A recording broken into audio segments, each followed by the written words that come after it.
shifting the atmosphere. Amen. Oh, dear God, thank you for your grace. Thank you for your mercy, dear God. We invite you to this service today and ask that you have your way. Touch hearts, minds, and souls today. I ask that I decrease and you increase, dear God. None of me, but all of you. In Jesus' name, amen. Amen. Amen. Amen. If you have your Bibles, we're going to look at Philippians chapter 4. We're going to lift up 2 verses. Amen. Philippians chapter 4. 2 verses 8 and 9. Amen. If you're able, when you find it, please stand up. Amen. If not, God still loves you. Amen. Amen.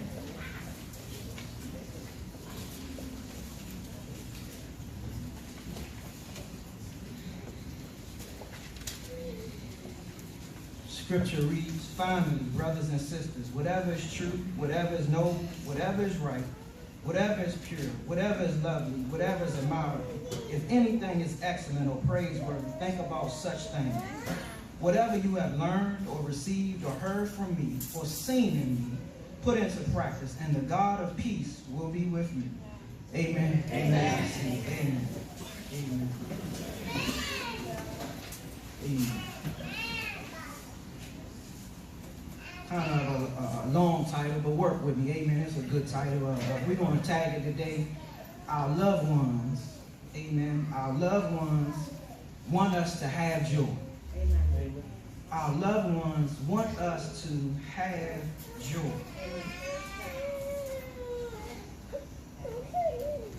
Amen. This morning, we've come today to remember our loved ones, and these loved ones thought so much about us that they lived a certain type of life in front of us. And in this lifestyle that they lived in front of us, years later, after they've been gone, it still have had an impact on us.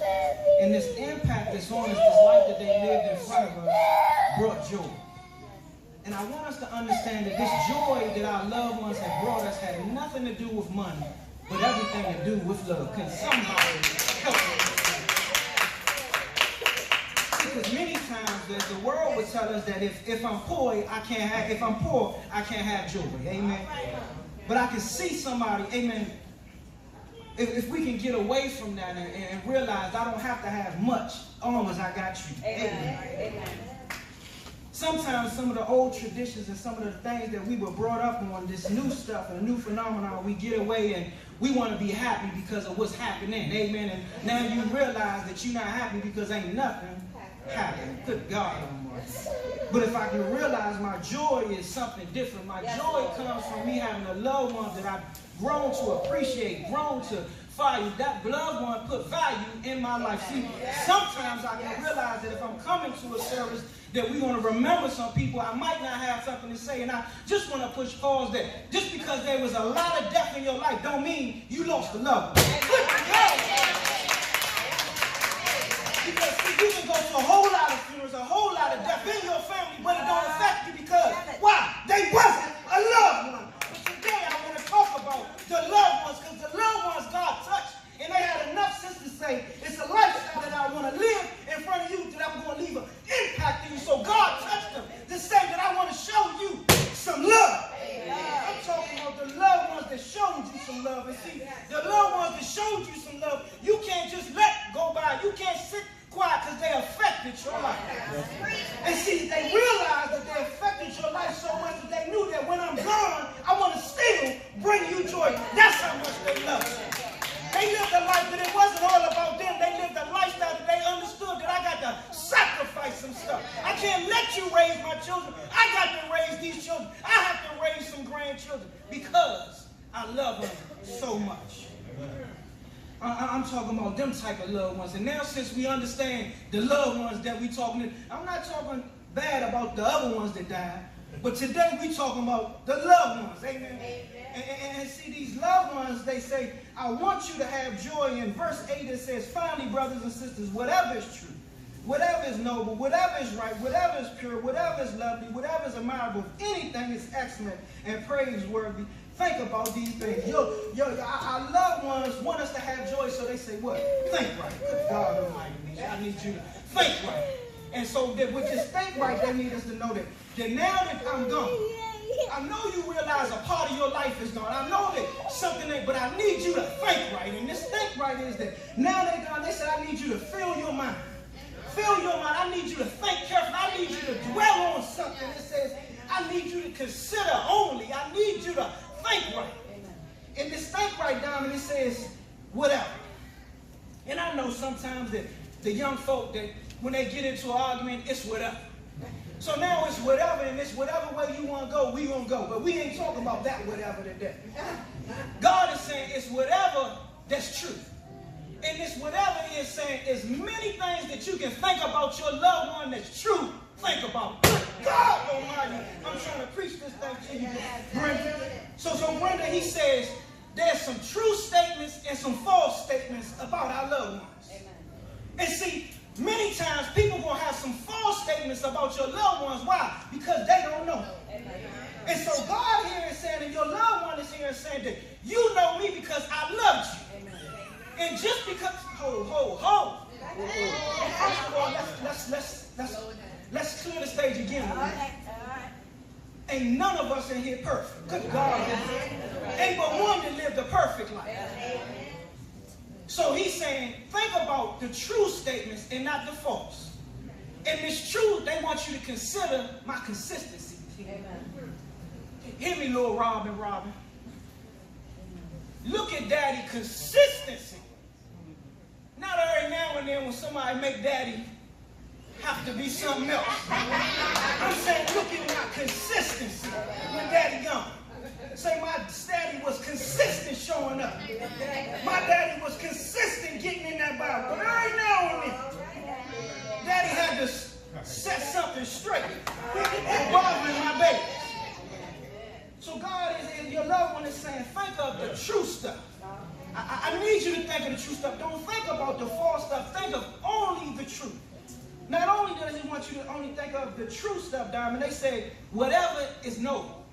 This whatever is noble is saying, whatever your loved one did that was honor, worthy of honor and respect. I know Baltimore. See, because many times when our loved ones are gone, somebody else want to get up and say some of the stuff that wasn't honored. He said, it ain't time to talk about that. It's not time for you to dwell on where I missed the mark. I'm gone now. I need you to dwell on the stuff where I hit the mark. Because why? That's going to bring you joy. Many times when our loved ones come, we want to not think of stuff that's honorable. And now we think of the stuff that's going to make you look down. Good God Almighty. This noble is saying it's going to stuff I need you to think about is to make you look up to the one that's gone. Good God Almighty. I know. I'm so happy that I know I'm preaching. Y'all ain't even got to talk back to me. That's how bad God is in this thing. He says, whatever is right. Your loved ones want us to have joy, so he says, think about whatever is right. This right is, there's a right way and there's a wrong way. Come on, Eddie, I just told the kids, sometimes Daddy hit the wrong way. But now that I'm gone, don't think about the couple of times that I hit the wrong way. I need you to think about when Daddy hit the right way. See, I need you. I heard you when the loved one gone and all the homeless people that they fed and all the meals that they fed, all the people that they clothed. He said, think about the right stuff that they did when they looked out for so many people in society and they put themselves on the back burner. I mean, look out for your loved ones. He says, I want you to see joy. Even though we didn't have much, I'm thinking about my loved one that provided for people that didn't have anything. What was that one when they said, go next door and get some sugar? We ain't got no sugar in here. You don't even know your neighbor. You can't go next door and get some sugar now. But see, he says, whatever was right. Where you at, Miss Brenda? Number 3. Yeah, 3. And see, it's something about meaning knowing that you ain't got much. But what I got is enough. The children don't understand it, but I see the neighbors keep coming over here asking for something, and I see Daddy keep giving it to them. But I want to say, Daddy, how you giving to them because you ain't got, don't you worry about that. I'm doing the right thing. I'm doing the right thing. God is going to bless me.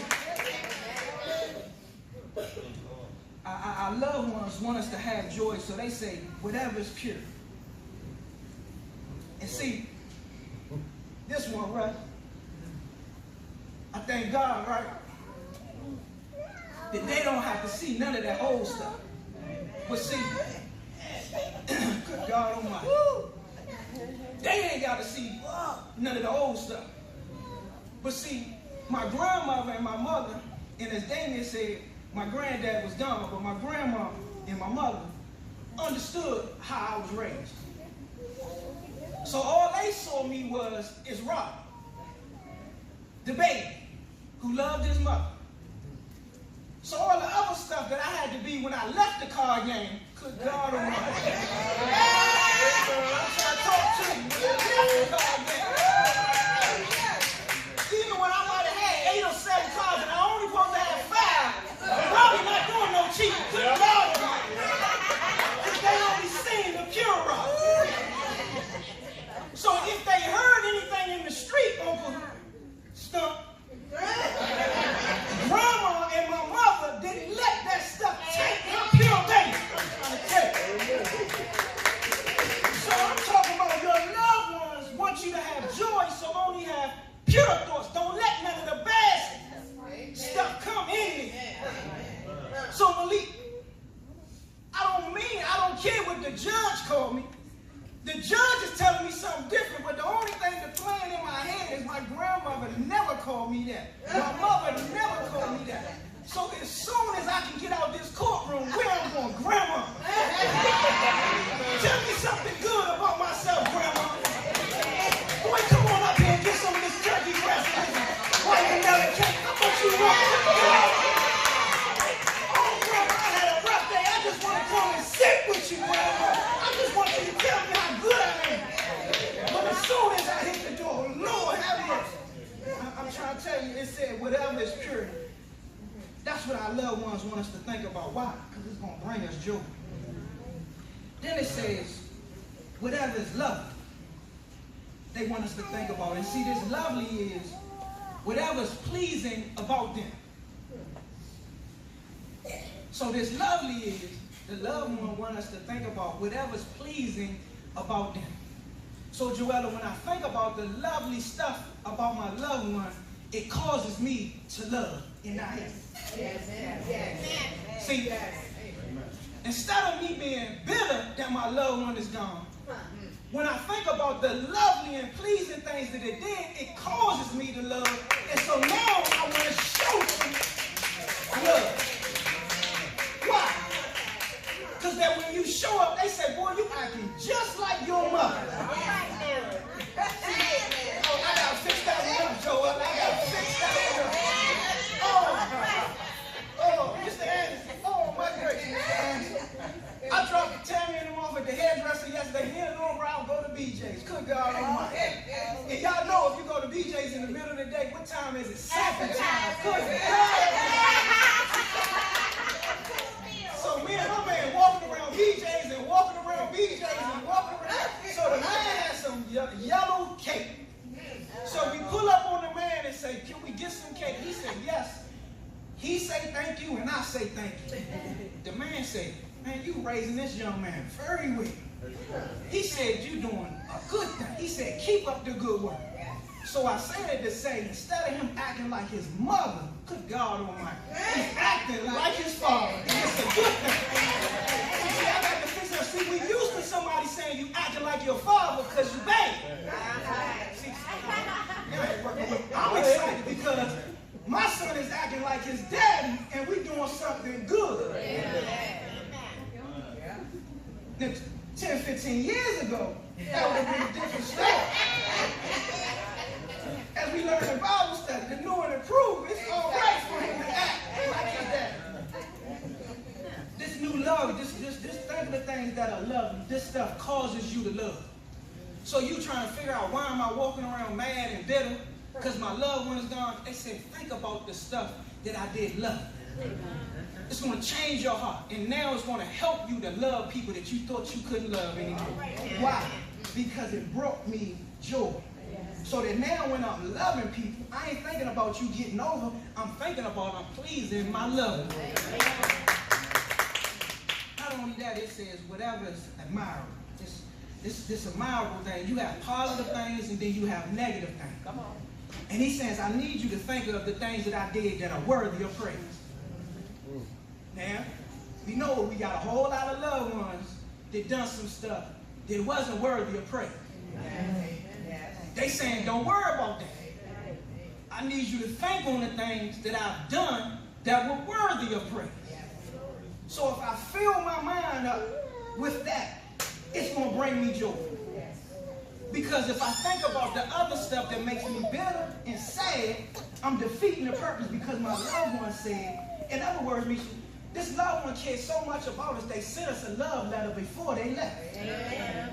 It said, this love letter, Q, I ain't even got to write with a pen. It says, look at my heart. Good God Almighty.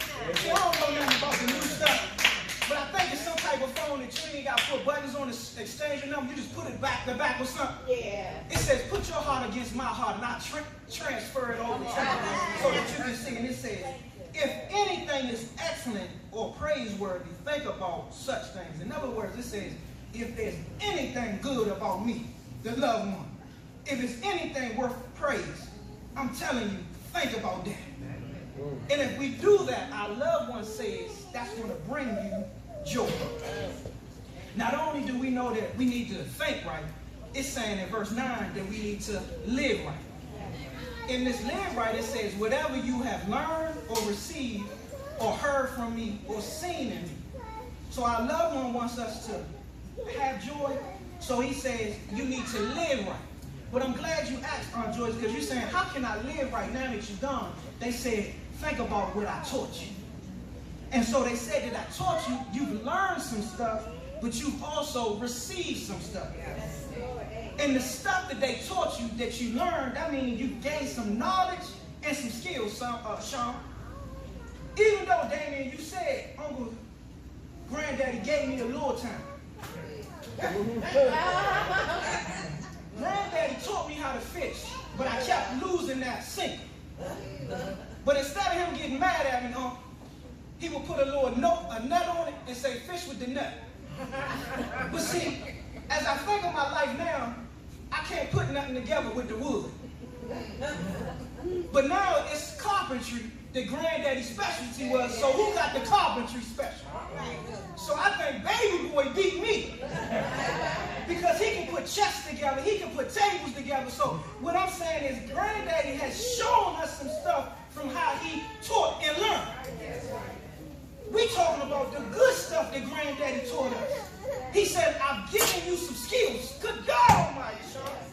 So he says that when you messing with that wood, don't think about your fingers hurting, how much you're not getting paid. He's thinking about that your granddaddy taught you and gave you these skills.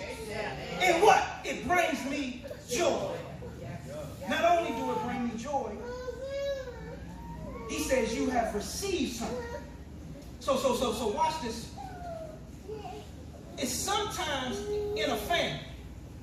Sometimes in a family, the adults realize the authority that they have on the kids. And the authority they have on the kids, I'm talking about a real loved one. Realize my job is your aunt, your godparent, your uncle, your parent, is to make your life better, to show you some love.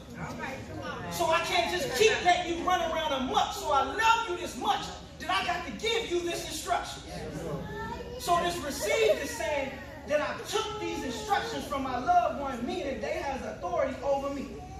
And it says in a sense of tradition. And I ain't going to talk about two of them now, I'm going to move on. But all of us, Aunt Claire, know better. All of us know better because we've been taught better. And we received it. Should nobody in your family feel that you don't love because we were taught to show love to our family. I know it. You should not tell me that. That's how we was raised. In anybody's family, you was raised to show some love to your family. Before you go out the family, you want to make sure we getting some love here first. That was taught. That was tradition. So it ain't hard for you to love because you were taught that. Society told you, I don't need my cousin, I don't need my uncle, I don't need that, I can do all bad. But you wasn't raised that way. That's not the tradition that you was given. And I'm saying, it was the loved one. It was Big Mama, Cousin Blue, Cousin this one. that one showed you how to love. Not only that, it's saying that one showed you that, but you wasn't raised being selfish. I know I'm talking. That ain't the tradition that was passed on. Come on now.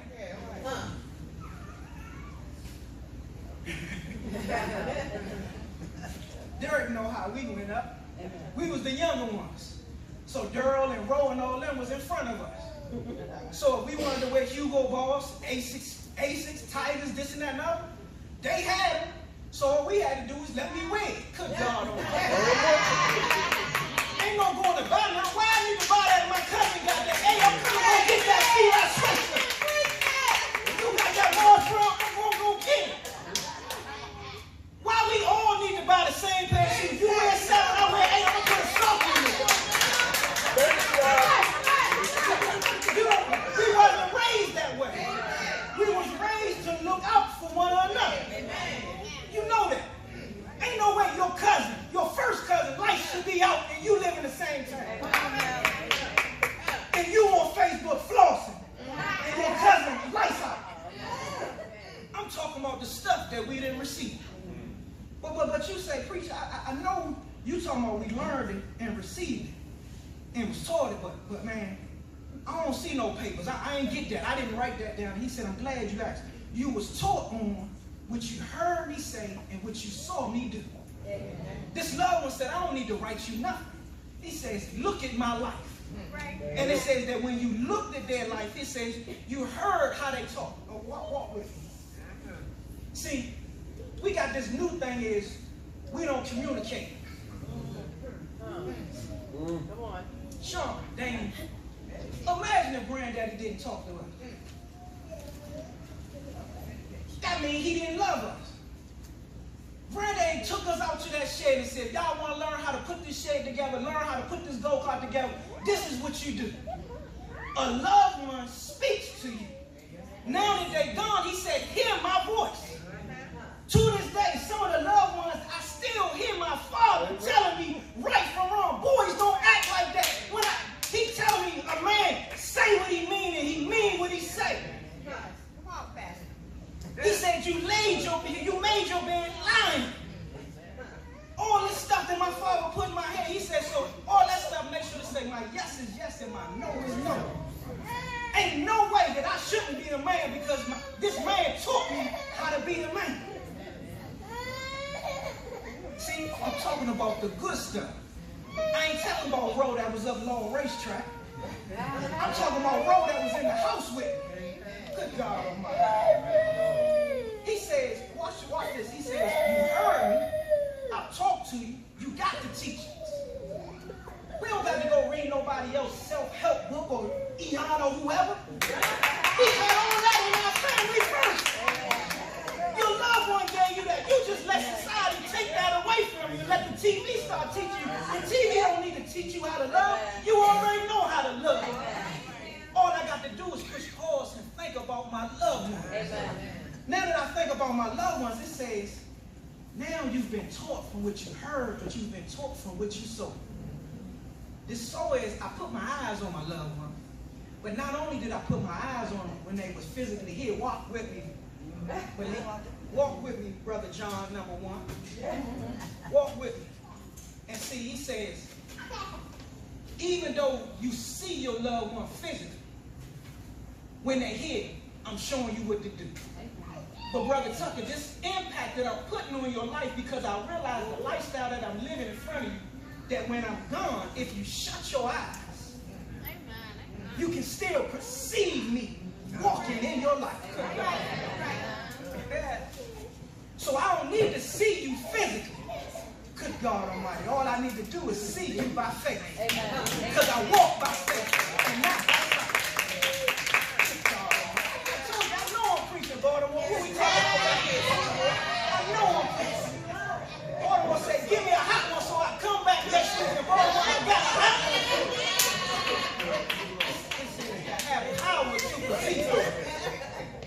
Not only that, he says that we got to live right. Verse 9 also says, I love you so much, I want you to stay right. And the stay right says, and the God of peace will be with you. This thing is, he's saying, if you think right, if you live right, you can stay right. And the stay right is saying, the God of peace will be with you. See, it's not a matter of money in the world can bring you peace. But see, Joella, I'm thinking of down the long run. See, Ro, in the house, was saying, I need y'all to get it because me and your mother not going to be here forever. Okay. Good God Almighty. So they was thinking about when they were leaving us. So he said, I need you to pay attention to me while I'm here. Amen.